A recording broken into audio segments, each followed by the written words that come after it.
My topic is the Gay Rights Movement, and my personal position is I am in support of gay rights movement, the gay rights movement, which will encompass the time from the 1890s up to the current time and today. I would like to make a disclaimer that the gay rights movement is not just the rights for what I believe, honoring the rights that we already have, but I believe that it's also for fighting for acceptance in everyday society. So, but like anything, any movement, anything in history, you have to understand the history and the context of it. So, probably the contrary belief is that gays didn't just pop out of the universe and we're here. No. Before World War II, it was a little bit different. Like there was, during the day, you were like your normal, you put on like a proverbial mask and you were like, you went to your day job and like, oh, I'm a homosexual now. And then during the night, you would like go out to the gay clubs or the dance, drag clubs or whatever you want to call them. You would go to that and go do gay things. And you had, and you also, the way you wore your clothes, like a little, kind of a code of way codes like other gay men or gay lesbians, whatever. It was a code for like, oh, I'm also gay. Come talk to me. Like it was like a little subtle code like that. That not just ways to communicate. Because it was still very hot. It was a very hostile environment. The bar life was the main, but how the bar life was the main topic. Bar life was what you, if you were gay, you probably met other people in bar life. This is not good because they were the safest, but they were not really safe because the police loved to come raid them, loved to do all this, and it just wasn't safe because people get drunk. It just was not safe at all. So out of the thing about out of the bar movement, how bad it was, like not safe to go to bars, became the homo violence movement, which is like the granddaddy of the gay movement. And there was two parts of it: the Mattachine Society, which was the male one, and they sought to openly educate the public about gay life, what it was like to be gay. Then they sought to educate gay men and stuff. So their audience was the mainstream public. But they strove, so their hints, they strove to integrate into the main part of society. The Daughters of the Lights, on the other hand, was the lesbian one. They were the opposite of the gay.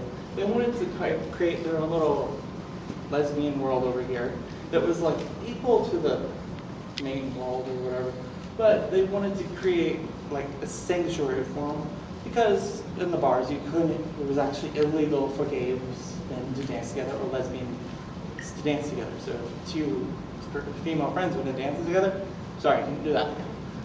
And so they created the library and they created a safe place for them. And but both were against bar life and both sought to come together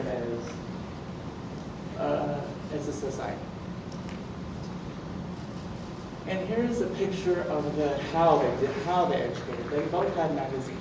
This is the Mattachine Review, which is the gay one, the gay male one. And this is what it was like, what was the insert of it. And it was basically saying, and it was trying to educate the people, and you can see they use marketing because they're pretty cute. They use marketing to allow others to make it appealing. On the other hand, here's the lesbian one. It's not very colorful, not very, there's not. She's pretty, but she's not like Victoria's Secret, I'm sorry. So I mean, there's a difference there. Their audiences are completely different. And then if you go about 30 years to June 28th, 1969, in a little inn in Greenwood Village called Stonewall, and there was a police raid took place. And those was a legit raid because they were serving alcohol without a license. And the employees were arrested like normal. But three drag queens and a lesbian were arrested as well. What this did is this act of arresting the lesbians and the drag queen was like throwing a hot ash onto a bed of gunpowder. Because the tensions were tight at this time and So basically what happened is a violent riot in the state because they're saying, hi, why are you arresting these people? You've been arresting us for like 50 or 60 years for no apparent reason. They got let up like anybody. So that was followed by very, very deadly riots. And this became known as the Stonewall riot. The Stonewall or the Stonewall riots. And this is looked at as as Emmett Till is to the civil rights movement, Stonewall is to the gay rights movement. And here's a picture of the first night of the Stonewall riots.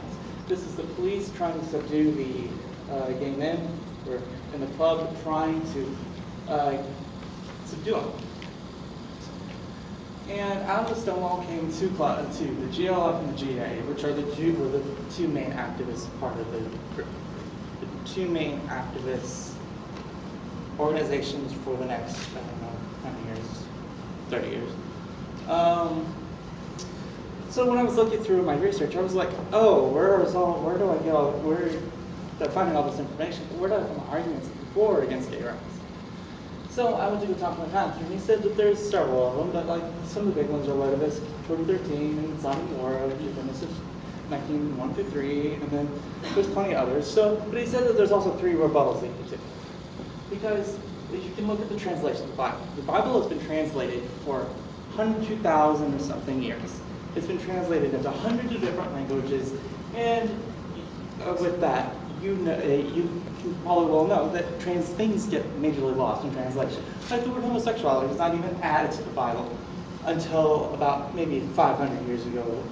So you have, it really depends on which translation you look at. The second rebuttal he gave me was, what is the context of the passage? And what was it like? We have to look at any of this event, history, anything in history. You have to look at it through the eyes of what were the people thinking then. Like, in the examples of Leviticus, but you have to look through the eyes of how were they treated, how were women treated back then when the Bible was written, you have to look at through them, what do they mean? And then that drastically can change the meaning of that passage. And then third is, what is the meaning of the content of it? Because Sodom and Gomorrah, yeah, that's the big clubber. But really, if you look at it, it's the meaning of don't do rape and and it's about hospitality. It's not, and that's what I interpret as the meaning of Sodom and Gomorrah, not that you should not do homosexuality, where after is back. So, with that said, how it has changed drastically from back then, whenever it was, I don't know, back in 1960s, 50s, it's drastically changed. And I have a little video like not the whole video. This is a gay family, or a group of gay families, currently in America. And this slide is really cute because they're just showing like how this is, in some places, this beautiful family is allowed to happen.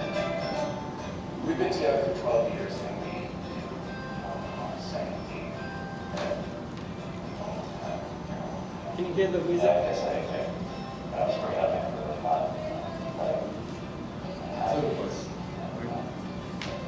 it's just it's sort of like physical. What do you guys think about having 2 daddies? Yeah.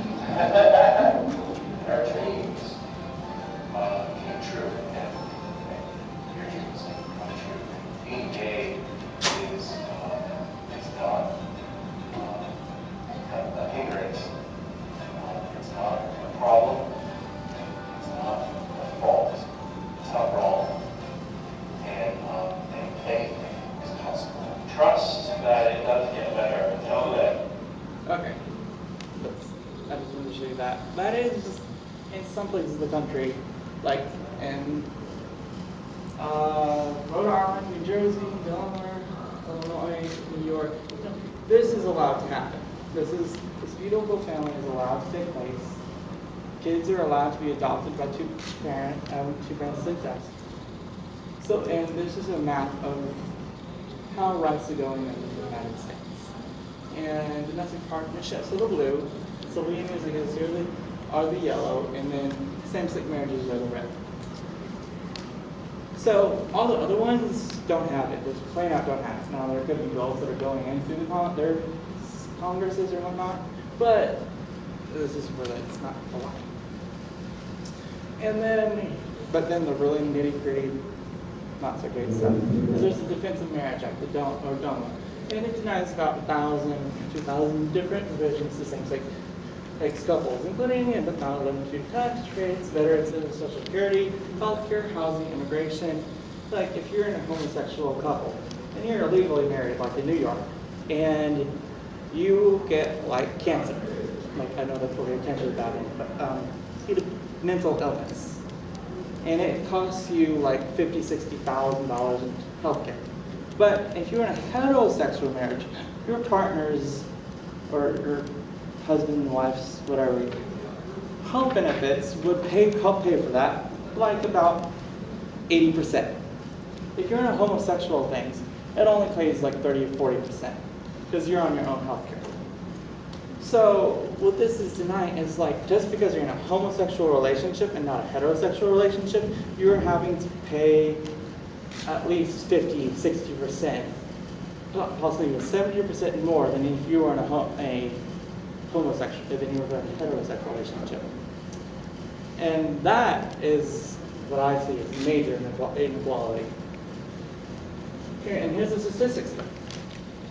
Here is a graph of America that when Americans were asked, do you think that marriage between same-sex couples should or should not be recognized by the law as valid with the same rights as traditional marriage? And as you can see, the trend is going way down, and is going in favor of same-sex marriage. And okay, this last one, it concerns me a little bit, but not really. Because if you look at the other statistics, here's the age ranges for statistics. Only 18 to 34% of people who are of 18 to 34 years of age, 60% of them agree with gay marriage. I think if we did another one from 20-something, from 0 to 20-somethings, I think it'd be much closer to 80, 90%. Because, and then as you get older, yeah, it goes down readily. But the whole point of this is that this generation right now, is completely for it. Or most majority of it is for gay marriage. So, I'm not that concerned, but here's also the thing, that if you're more educated, you're much more likely to support gay rights, as if you're not. I mean, men, of course, like stereotypically, yes, men do not support as much as women. I don't know why, this is a stereotype. And this is not surprising. All Republicans don't like it.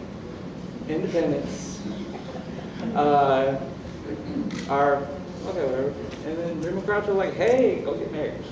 And then whites are like a standstill. Okay, thank you.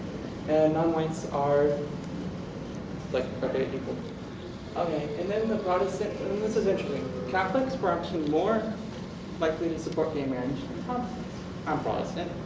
They're Catholic. That is kind of interesting to me. And then we're not much of a like what the freak is Catholic. Okay, and then me personally, I actually don't want gay marriage all over. I want marriage taken completely out of government because I understand marriage as between person A and person B and the Creator. They're completely religious to them. And I recognize that, and I want to support those who have different opinions than I do. So with this, all government do is make a legal binding between person A and person B. All we do. Therefore, the church is completely not involved. The marriage is completely gift wrapped and given to the church. They can do it. And then the lack of compromise in this country, and this is a compromise because I'm suggesting you completely control marriage. And I think this, to me, is compromise. And that's the thing that I think is atrocious in this country, is that we have no compromise. If you look at our government in Washington, D.C. right now, all they're saying is my way or my way. If you don't like what I'm doing, I'm not budging. And that is very evident in our Congress today, and you don't have much moderates. And As long as this goes on, we're not going to get nowhere. I grew up in a house with a Republican and a Democrat. They worked together because they were not, so it's my highway. And this needs to change because decisions that politicians make affect fewer people's lives. So here's my little thing. Everyone's equal, it's not a highway. No. And here's my works cited page. How bad did I go over? I'm so sorry.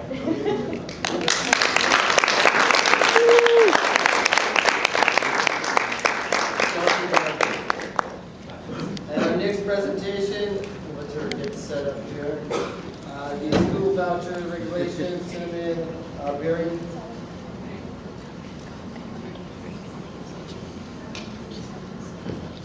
We'll do, like I said before, we'll do the questions afterwards.